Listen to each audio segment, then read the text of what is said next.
Hi everyone, welcome to a JBH webinar where we'll be discussing the measurement of digital PR activity and campaigns. My name's Greta, I'm the marketing manager here at JBH and I'll be your host for this webinar. So we've got an expert panel of speakers who will be sharing their thoughts and expertise on this topic. So if we can get you to introduce yourself, Jane?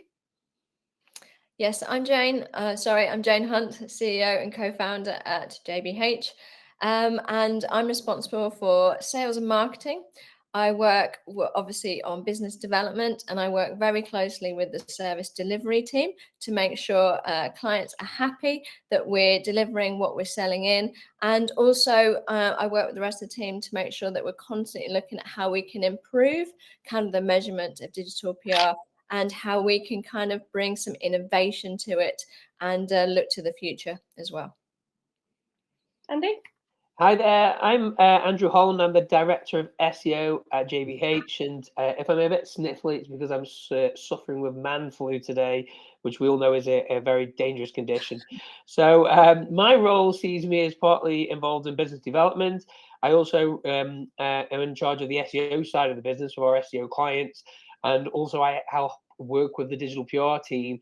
And so I look at measurement of performance in a unique way in relation to SEO and business development. And ultimately, we want to turn PR into sales. And I look at how we measure that effectively across the business. Amazing. So we'll go straight into the questions. And the first one being, so what are some key performance indicators commonly used to measure the effectiveness of digital PR activities and campaigns? So Jane, if we can start with you. Sure, yeah. So the most common kind of KPIs that we tend to look at with clients, or that get requested the most, tend to be kind of looking at the attributes of backlinks. So we're talking about domain authority, domain ranking, kind of whether it's a follow, a no follow link, and obviously beyond that, any kind of keyword rankings and traffic increases as a result of that. So they tend to be the most obvious, the most common KPIs that we're dealing with. And depending on the client, those can change. So some clients are very much, this is our focus. We only want follow links. You can't count no follow links. And then others are much more interested in specific rankings for, category product pages and traffic increases.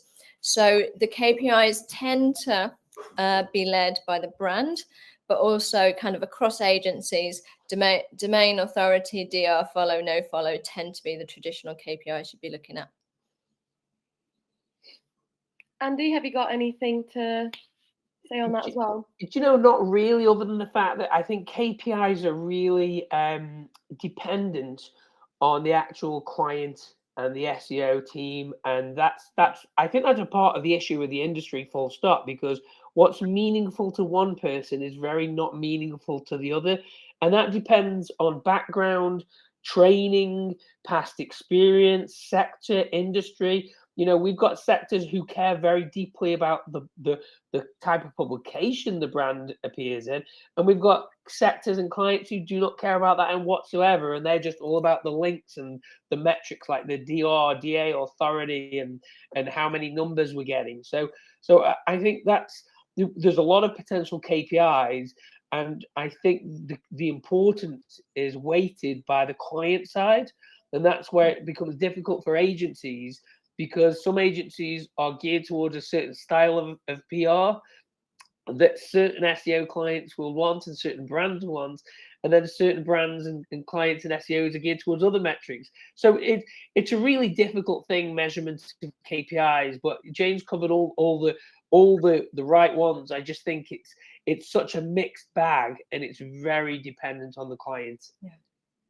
So on from that, if it's so dependent on the client, how do you go about having that conversation? How do you go about setting the right KPIs that the client really wants to know? Yes, Jane? Good question. So it depends. It always depends, but it literally depends on the brief. Really, it depends what the client has been looking at in terms of success in the past. and what they want kind of from now or the future. So for instance, we're having more conversations with brands at the moment about looking at alternative ways of measuring, the value or performance of digital PR activity, and being, able to showcase it to, people that aren't SEOs, so that they can understand the value and how you're going to measure digital PR activity.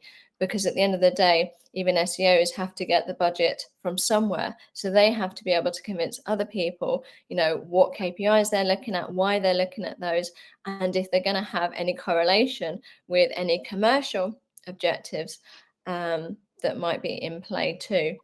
So 99% of the time, we're asked for the kind of traditional KPIs, but we are seeing this start to change. And we are also starting to kind of volunteer, I think is probably the right word, looking more specifically at how we measure the value of digital PR activity. So as an agency, we're very focused on being able to show the commercial success of what we're doing. Like, we know everyone loves a domain authority and everyone cares about whether it's a follow or no follow link, but we're actually looking at the bigger picture and what we can, how we can impact commercial objectives. So for instance, one of our areas of expertise is being able to drive links or earn links to kind of product or category pages, so key commercial pages. And if we're able to show kind of the impact of those links and show uplift in rankings and traffic, then we're able to hit commercial objectives too. And therefore we can much more or much better showcase the value of what we're doing beyond these kind of historical KPIs. I'm not sure whether I answered the question, but it was a long-winded answer. You did, yeah. Kind of going on from the KPIs, like we've discussed, each brand, each company have a different set of KPIs, but how do these vary across different platforms, different sectors and objectives? Because some sectors might be really specific, for example, finance and healthcare, and some sectors might be a lot easier on it. So how do you think they would differ? Good question. So when you're kind of setting KPIs with clients, for example, the quantity of links you may agree on as a target might differ depending on the sector. So if it's kind of if it's a lifestyle brand, then generally it can be much easier to build links for those brands. So you might have a higher kind of link target. If it's a more serious brand or if it's a B2B brand, then you might already know that the quantity of links isn't going to be as fundamental, and that really you're looking for the quality of the coverage and links you can build, the authority and the relevance of those, and just making sure that you're representing the brand correctly as well. Because in really serious industries, you have to be so careful what you say, and that you're actually kind of whatever you're offering is really helpful and correct at the end of the day. So, in sectors like health, personal finance, you have to be so careful what you're putting out there too. This is probably going to upset people a little bit in terms of we're currently driven largely by an SEO's decision on strategy about how they want to proceed. So if we think of digital PR as being the best quality, best authority links and placing that in publications and media publications online, that's what you get. But there's a million ways in which you can utilize those links to increase performance, and that's the strategy side of things. Now, obviously, if you come with JBH and people work with us, and those who've got the budgets to activate our more strategic side of our business, and those tends to be the clients that are investing heavier. We're involved in that strategy and that decision, and we use our experience. But a lot of the time, SEO managers and brand managers and performance managers, and digital marketing managers come to us with a predetermined strategy, which is them saying, we want to do this because we feel X is happening and Y will solve it. And then so you have to give the client, to a degree, what they want. Now that doesn't necessarily feed into performance, and that can be a problem. So A lot of the issues with KPIs and categories and sections and different industries is the tactics of how the digital PR is going to be done, or how that's going to align to their brand and where the links are going to point and all that kind of jazz around that is pre-decided by the client before they come in, because they're going into the supermarket, they're saying, I want that product off the shelf, and this is how I'm going to use it when I get home, and this is what's really happening in the sector. So I think it's better when clients come to you with less predetermined ideologies in terms of, okay, you guys are the digital PR agency, tell me what's working for clients in our sector that you're working with and show me what's worked. That works really well. But often what's happening is people coming in with a predetermined idea of what performance is. And when they come in with that predetermined idea of what performance is and how performance happens, they come in with a very, very isolated sort of view of what they want. And sometimes that's based on things from outside sectors. Look at what the competition are doing. We want to do that. It's based on things that other bloggers of SEO gurus, bloggers have put out there in the sector, or the PR agencies have put out there as successful work. So I think that's a little bit of the problem when you're measuring KPIs and categories in different industries, is it's what the client comes to you with, and that's based on their own belief, which, by the way, is perfectly fine, because it's them that has to carry the can for their performance to their site. And that, but from a PR point of view, it can be frustrating from an agency, because you know that certain other things are working, but the client doesn't want to go down that route. But that's what we're here to serve the clients to the best of our ability, to give them what they want. And sometimes that might not be the right thing, but that's on them. And if that makes sense. Yeah, definitely. So leading on from that, what would you say some of the best practices are for establishing a comprehensive measurement framework for any digital PR activity? I'll lead to Jane for that one. Thank you.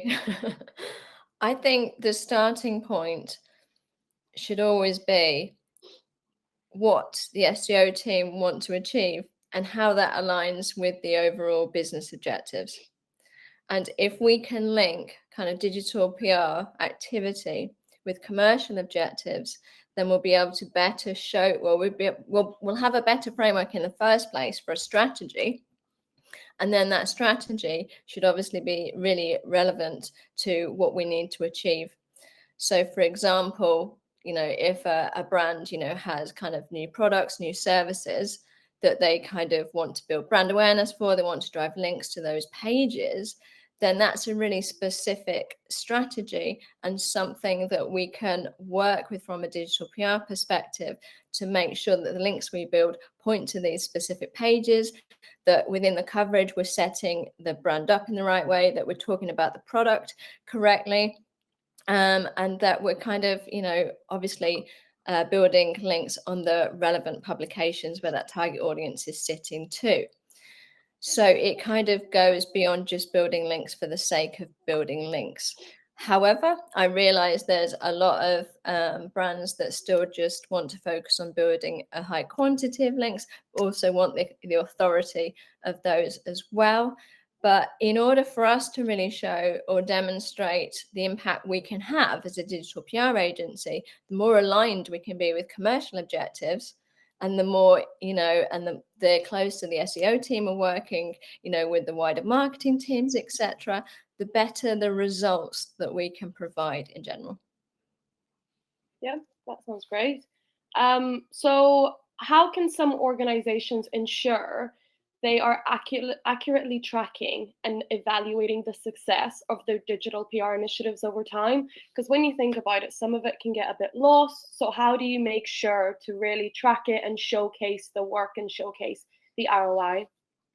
In terms of kind of tracking success, obviously there's lots of different ways this can be done. There's lots of different platforms and tools that can be used to track kind of the backlinks being built, their attributes, but it all depends on what success looks like in the first place. And that, and if we know what success looks like for the brand, then we can work backwards and look at the specific kind of metrics that are going to show us either, if something's working or it's not, and then we can tweak it. you know, as I mentioned at the beginning of the webinar, you know, most brands are kind of, and a lot of SEOs are just focused on kind of looking at DA, DR, follow, no follow, etc. And then beyond that, kind of keyword rankings and traffic increases. And obviously any tools that will help them kind of really see the impact of those links. However, we as an agency are looking at more metrics than those. We've done a lot of work internally to make sure ensure we're not just focused on SEO metrics, but we're also looking at the brand impact of what we do too, because we're not a link building agency, we're a digital PR agency. So we're borrowing kind of traditional PR tactics in order to build links, but also build brand awareness, build credibility, and also build trust with Google at the end of the day. So all these things kind of, you know, have an impact on the brand too. So it would be stupid not to kind of look at the brand impact too. So we have like a unique score internally for the impact of our links, and this is an SEO score and a brand score. So when we're looking at the brand score, we're looking at kind of how the brand is positioned within the coverage, if there's any key selling messages in there. We're looking at kind of whether it includes kind of key stakeholders, so whether we're getting their experts included in this, and we're building that kind of credibility too. But yeah, so it's a variety of kind of brand signals that we're looking at in that piece of coverage, and that gives us kind of that score. So we've got an overall score for every link we build, but we've been working closely with Andy to look at kind of other SEO and marketing metrics too, one of which is kind of share of search, which I'm sure Andy will talk about in a moment. But also we are looking at kind of the impact of those links kind of really closely. And we've coined a phrase called entity lifting, which I'll let Andy explain more about, but basically it enables us to see what happens when we build a link and the impact it can have, you know, pretty much immediately. So yeah, I'll let Andy talk about kind of these kind of newer pieces of innovation that we're looking at. Yeah, thanks, Jane. Okay, so I'm going to be really brutal to people listening to this, and fast growth. Everyone wants fast growth. Everyone wants growth and profits to keep continuing and things like that. But market conditions online are vastly different, and the reality is there's a lot going on in the marketplace right now, and the reality is that you've got more competitors than ever. That the barrier to being a competitor in your sector is actually greatly reduced. And anyone with money, with a slight bit of money can do it. People without money can do it. Generative AI has changed things.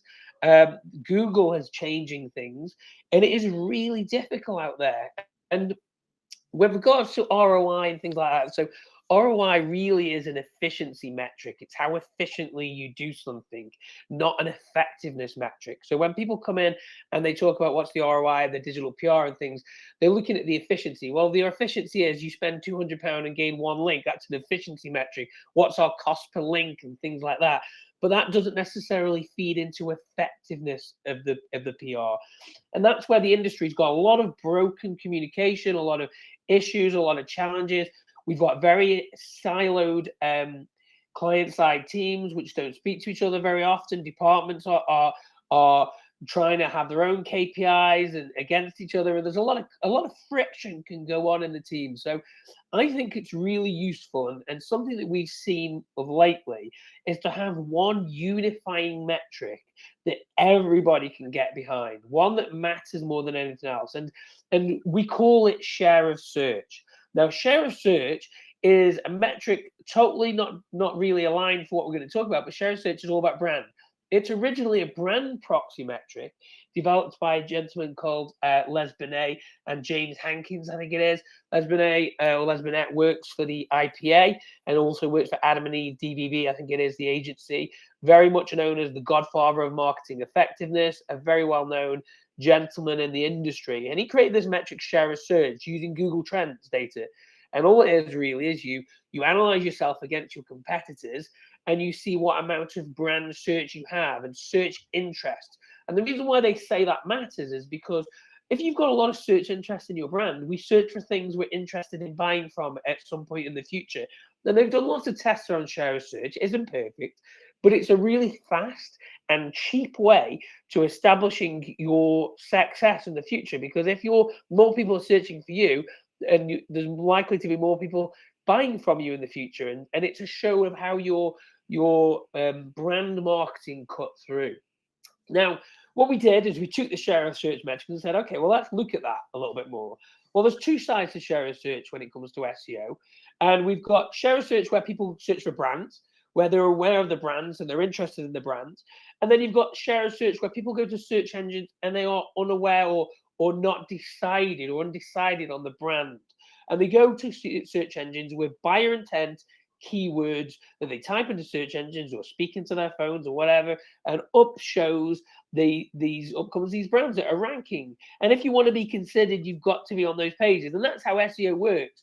Now, if you've got a higher share of brand intent search and you've got a higher share of buyer intent search for searched keywords and traffic, well, reality knows that you've got a higher market share and likely to have a higher amount of sales. And that's a really top overview. Now, this is the crazy thing about digital PR, is digital PR actually impacts both.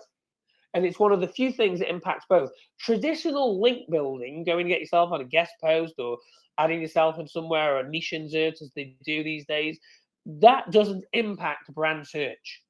Because when you are getting featured in publications on an almost daily basis, weekly basis, monthly basis, whatever the budget and the effectiveness allows, you get seen by real people and real people who can buy from you.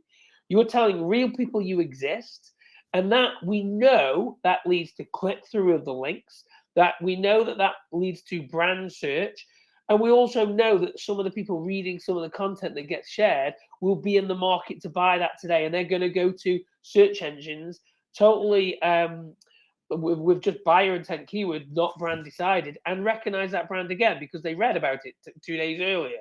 And there's a little bit of recall that goes on there. So digital PR actually works effectively for brand and actually for the SEO. Now, the crazy thing about it is that some people, and this is the unique sector about this sector, is that some people want the brand side. They just want the brand awareness. And then some people want the links and they want the link awareness. And that comes down to the choice again of the brand manager, the PR team internally, the SEOs involved in it, and what they come to a business for. Some want more brands, some want more PR, some want more links. But equally, the measurement of performance you should be adding is those two key things. Are more people searching for us? Do we have a higher increased brand share of search? And also, do we have a higher proportion of buyer intent search compared with our competitive set? And that's the key thing. You're competing against a group of competitors. If you're a small business, you can still do SEO and digital PR, but you don't measure yourself against the big players because they've got too much ability, they've got too much authority, too much budget, too much money. But you can win market share against a group of competitors of like-for-like businesses. And that, I think, is the measurement. And regarding tactics of how you get that done, now, we have our own tactics, and there's lots around there. Jay mentioned entity lifting, which entity lifting is actually strategically creating media and press releases designed to impact key areas of your site, link or not. So you get the link, but you get extra impact in relation to the entities and the subject that the content is around. And that can lead to increased performance of both brand and buyer intent search. So we're in this weird sort of world that we've got a lot of people wanting different things and not very easy to measure it. And that's why share of search really works well for a measurement term. And the other thing I will also say is that SEO is advertising. And this is what people don't understand, is that when people go to buyer intent search keywords in Google and things like that, it's part of the product placement, the 4 Ps of marketing. If you're not on the shelf, they can't see you. And you need to be in the rankings to be seen. And that's a measurement. Okay, well, where are we on the rankings? And it's not about where are you today when they took the snapshot as a tool, as what kind of percentage rankings have you maintained over the year? How much traffic have you got for those keywords, which will be in Search Console data and things like that, and comparing it to year on year. So one of the things I really love to do is to plug in the tool we use called SEO testing, which gives me very quickly in a second year-on-year performance of brands. Well, if you've got a year-on-year increasing performance, that pretty much tells you that you're performing, for your search. So there's lots of ways to break it down, but share a search for me is the metric you can use. Brand and buyer intent search. If you get those two sorted, then everybody can get behind that, and you don't have this competitiveness outside and different departments. It's like, okay, well, how do we increase this? How do we increase that? And we can have definite conversations about that. Brilliant. Sorry, I was gonna add to that and maybe kind of tackle something that we were meant to tackle later.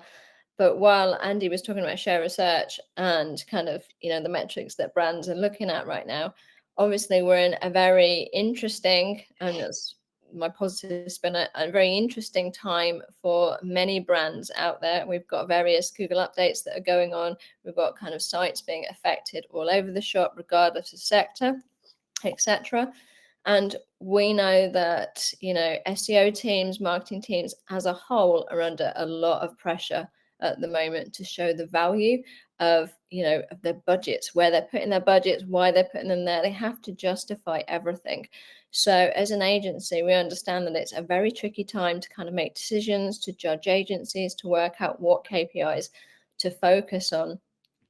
So we're having kind of more interesting conversations with brands, and it's evolving. So these conversations, are evolving from, we just want kind of 150 links, with the domain authority of 20, for example, as a KPI, to what else can we be looking at as metrics in order to be able to showcase the investment into digital PR in order to help us meet kind of commercial goals. So we had a conversation earlier about this very topic, and this brand didn't want to look at kind of a traditional link metric at all, which is really interesting for us because we don't think they provide much value in terms of the actual impact. Well, there's no value from kind of a link KPI, a traditional link KPI, in terms of actually showing the impact of what's achieved. It's just like a deliverable, basically. It's just kind of output.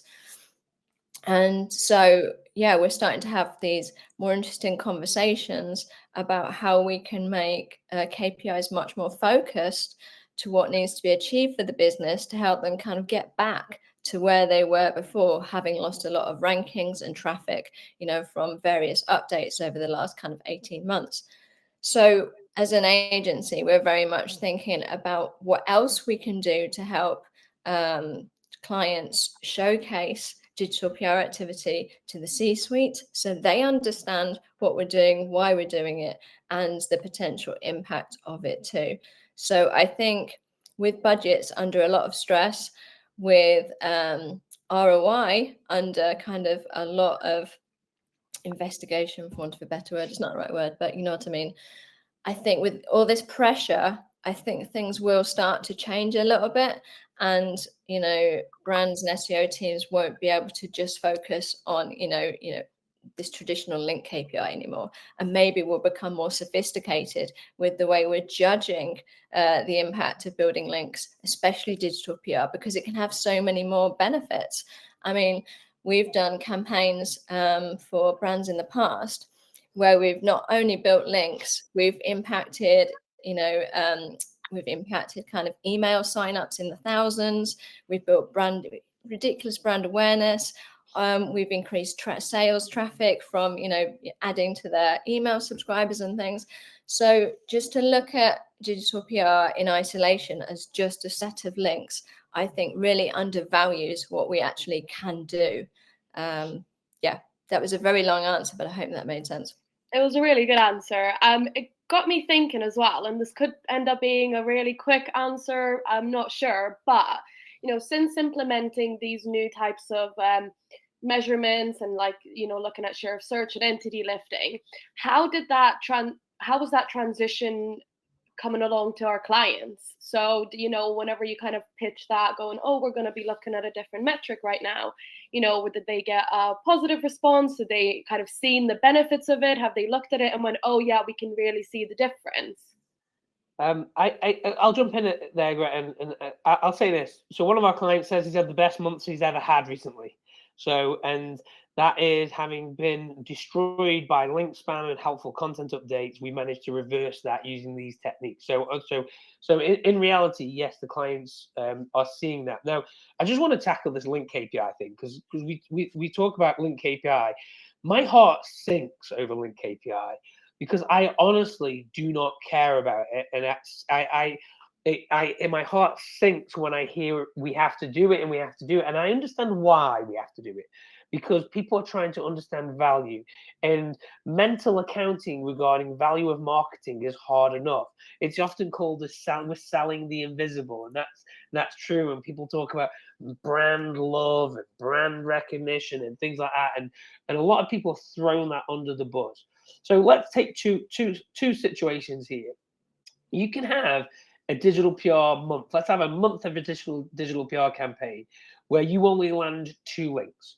But those 2 links are in publications which have millions of readers, huge amounts of following online and social media groups and social media followings. And your business is seen by 150,000 people, of which 5,000 people clicked through the link to your site, interacted your site, of which 30 you had so about XYZ buyers, so many people signed up, and then so many people followed you online, and then those people might have later on bought from you. Most of that really is not measured by traditional digital PR campaigns because it's very messy. It's hard to measure. But that situation where you've had 2 links which have driven massive business relevant metrics that you can't necessarily attribute to the digital PR, but we know that because of the publications they're in and things like that, that might not actually be seen by some people as good as having 15 links that get no interaction and they're just featured on publications, and there's very little brand link and things like that because they're just thinking, I want 10, 15 links with high DR. And this is the problem I think the industry faces now regarding ROI, efficiency versus effectiveness. How efficient was the budget at gaining XYZ number of links versus how effective has the digital PR been? And we need to definitely start having conversations about how effective they are. And it's really easy. You get Ahrefs or SEMrush or any other tracker tool you want. You can use your own search console. You can use SEO testing to test this. When you gain a digital PR link, you will put a little star chart, a little star where you gain the link, and you look at the increases in visibility, impressions, or site-wide visibility, and you look at the effectiveness because the site-wide visibility will increase. Now, that should at a later point feed into sales and rankings and budgets and things like that, and it does. And we see rankings increase almost instantly, but it's got nothing to do with link numbers necessarily. And this is why I think as SEOs, we've got to get out of this binary XYZ number of links for XYZ number of money, because site interaction matters, because those signals are read into Google. People discovering your brand and clicking through, that matters. People moving around your page, all this stuff matters for SEO purposes. And we walk around SEO, the SEO industry walks around like it doesn't matter. And this is the problem. We've got to be in the habit of doing effective marketing, and digital PR does that. Digital PR tells more people that your business exists. Traditional link building doesn't. And I'm interested in telling more people that who are in your target audience that your business exists. And digital PR does that. Good digital PR does that. And we should be aiming as SEOs to say, I want that. I don't want just links.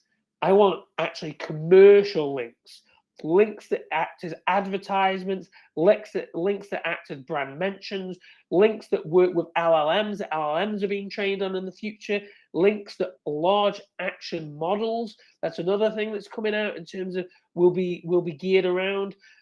So links that do a lot, not very different than link numbers, and that's why I think KPIs really are a thing that we need as an industry to stand against, because that doesn't matter. The numbers can be manipulated. ROI is not the same as effectiveness, and that's what we've got to get around. That was a bit ranty. Sorry. No, just to add to that, I think that's a really good point, because an SEO might might be concerned with the cost per link when looking at, whether to hire an agency, or, how the agency have performed, or, even how in-house have performed in terms of digital PR or link building.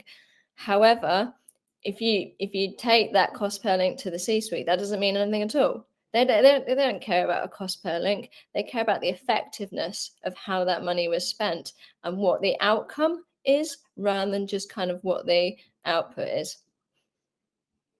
That's really interesting. So I know we've kind of covered this a little bit, and we've talked about how, each brand and each size and each sector requires different types of measurement, for any digital PR activities.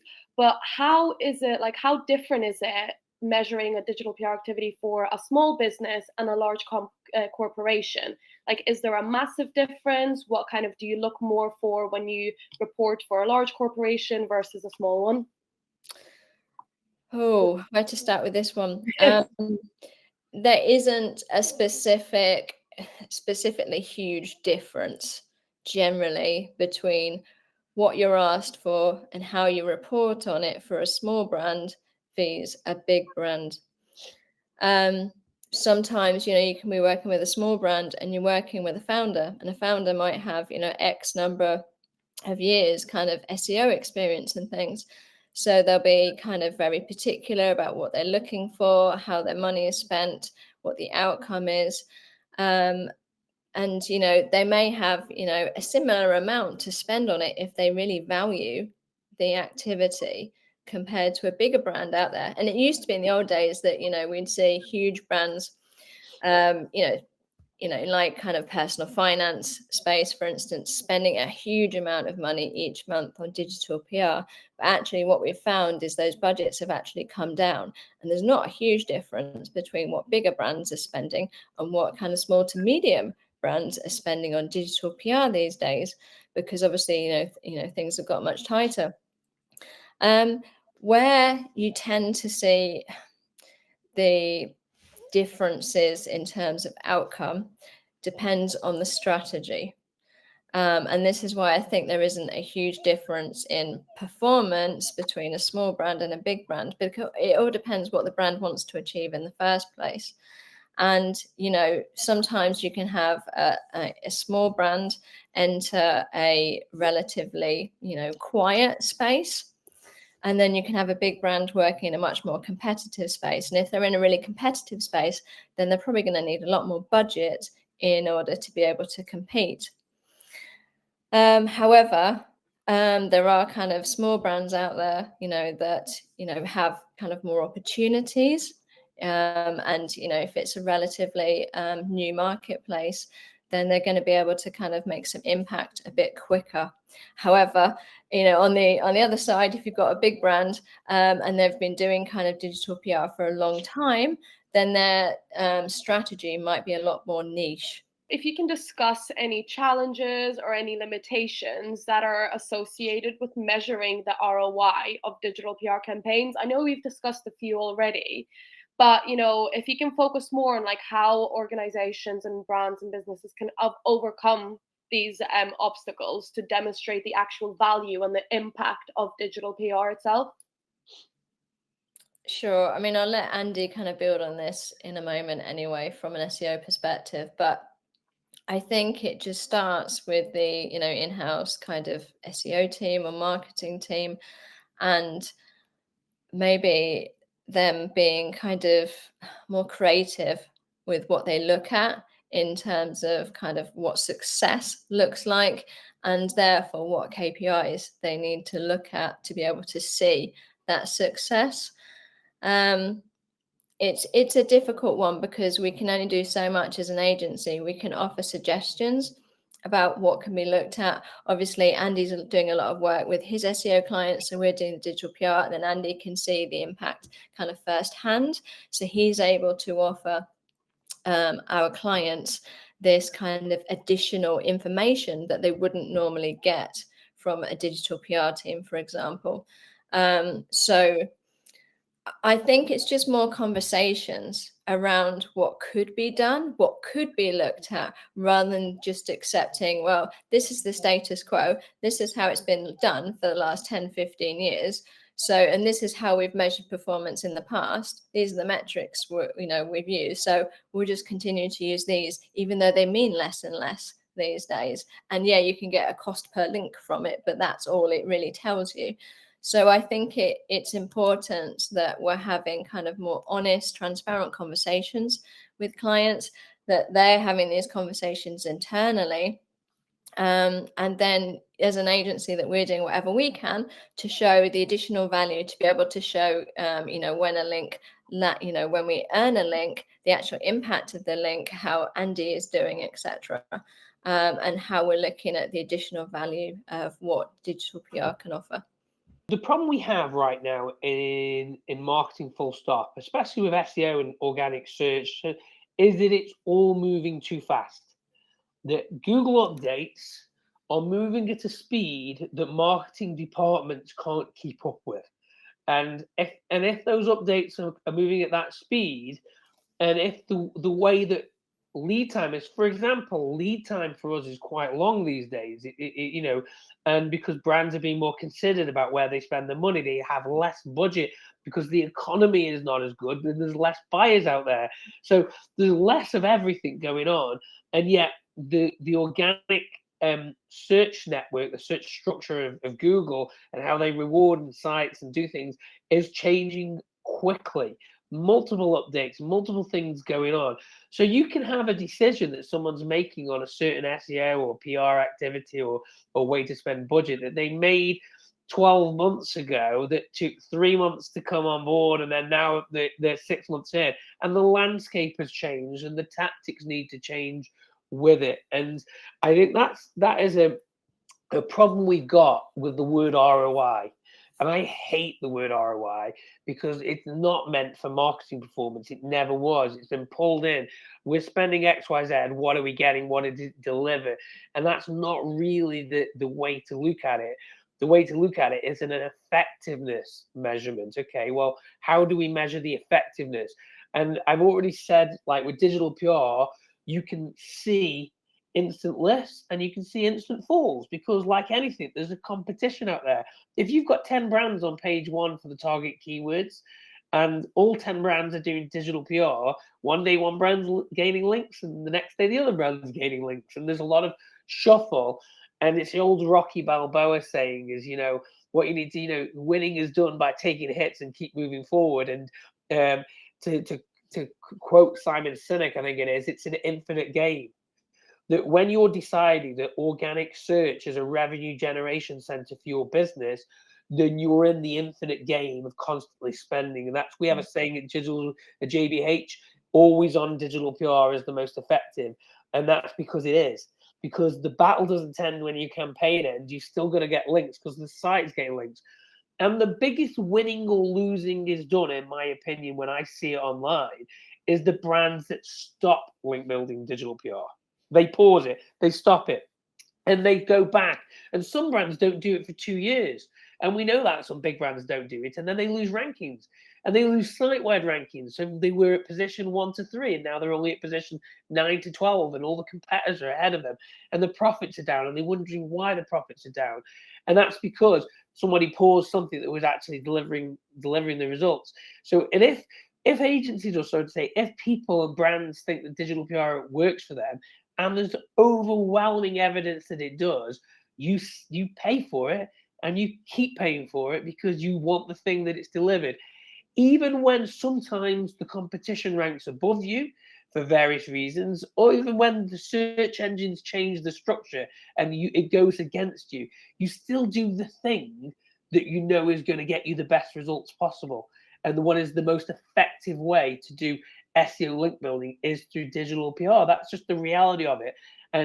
But you can't stop doing it, because when you stop doing it, the competitors start doing it and they start making gains. And some of those competitors naturally have advantages that we don't have. They have advantages such as they have been around for longer. They're a well-known brand. They get a lot of searches. They're spending more on TV ads than you are. You aren't spending any on TV ads. They're doing social media advertising. They're out there doing all kinds of things. And they have advantages that you don't necessarily don't. So you can only do what you can do and what is the most effective tactics. And that's where I think from an ROI point of view, we need to ditch that conversation in terms of what is effective. And digital PR is effective at helping websites to reach people, to tell people they exist, and also to increase rankings. That's why it's got to be switched on always. So when somebody, now I'm not saying you don't change agencies, because changing agencies is always good. You know, you get a refresh and some new ideas and things that go, and you might get a different approach. But the tactic of being always on with your digital PR is a must. Publicity fueled most marketing for centuries. And then when performance paid search came along, I don't need that publicity thing. I just need paid search now because I can just get my clicks and my buyers. But that's missing out on a huge potential size of the market, which is bigger, which is organic search, and also missing out the fact that publicity does drive brand awareness. So I think we've got to start having these conversations where we say, okay, there's a challenge there about ROI when actually you should be looking at effectiveness. But that's a very hard thing for an agency to do, because when agencies challenge back to clients, you want to serve the client. And that's where a clash happens. So we can only give our best advice about what works. We can do webinars like this and say, look, this is what works. And we can give options for clients to think differently. So I think we need to have better conversations. Webinars like this help. I think having these conversations where a client isn't in the market for your services right now, which gets them thinking, and then when that challenges the department's views, and so in-house, teams can have discussions. Like, yeah, I like what they said. That makes sense. Okay, let's go speak to them. And okay, well, let's go speak to them. And that's changing the way that clients come to agencies is the most effective way to changing the results that clients get, if that makes sense. Yeah, what a strong point to end it on. I know. Is there kind of any last minute thoughts that you want to share about the topic? Not without going down another rabbit hole. I had thoughts that are probably like a whole nother webinar. I was going to talk about follow these, no follow, and that, but I won't even go there because it's a whole nother webinar. But no, I think Andy's done a really good point about how it's compounding. You need to stick with it, and also we can only do what brands ask us to do, but we're very open to having those conversations and looking at alternative ways of kind of being able to demonstrate the impact of digital PR. Definitely. Well, thank you so much for coming along, and thank you so much for sharing your expertise. It's been great. If you want to get in touch with us, you can have a look at our website. It's www.jbh.co.uk. I'll put it on the screen, and then also we'll put any of our socials if you want to follow any of us. So you can, if you've got any questions and we can start a conversation, it's all going to be there. But yeah, thank you so much for coming along, and thank you so much for everyone who's been listening.